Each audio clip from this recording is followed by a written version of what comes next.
qui m'a marqué avant tout, c'est qu'ils sont toujours en contact, même des mois après la diffusion de la dépêche à l'AFP. Ils sont en contact fréquent, par SMS beaucoup, alors que moi j'imaginais qu'après une telle rupture, ce serait fini, ce serait le calme plat et chacun partirait de son côté. Il y a une autre chose qui m'a surprise, c'est Valérie. Elle apparaît comme quelqu'un qui est extrêmement vulnérable au sein du pouvoir. Elle se sent illégitime constamment. Elle n'a pas l'air d'être aidée par son fiancé. Elle est véritablement fragile et presque solitaire, abandonnée au milieu de ces requins du pouvoir. À travers ces mots, on n'a pas une opinion très flatteuse de Hollande comme mari.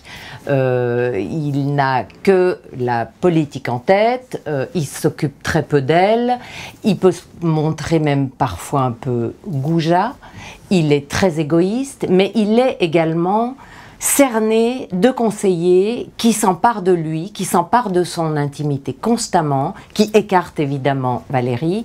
Donc, François Hollande, là, est un homme qui ne répond plus aux demandes amoureuses de sa fiancée.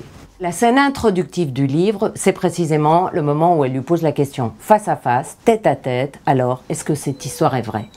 Et là, on visualise très très bien la scène, on voit très bien où ils sont. Et en effet, il commence par dire que c'est une histoire qui date d'il n'y a pas très longtemps. Et puis, elle le cuisine. Et finalement, ils arrivent à la vérité. Ça fait 2 mois, ça fait 3 mois. Et en fait, ça fait encore plus. La position de Hollande est déjà très fragile. Et là, je trouve que le livre l'accable beaucoup.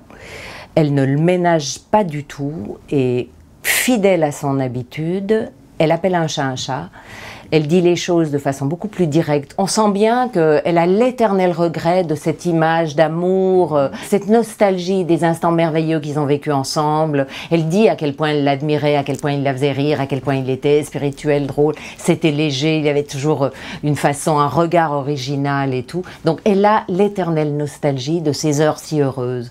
Mais d'autant plus aujourd'hui, après cette rupture qui a été impitoyable, dure, froide, elle a la cruauté d'une femme blessée et souffrante.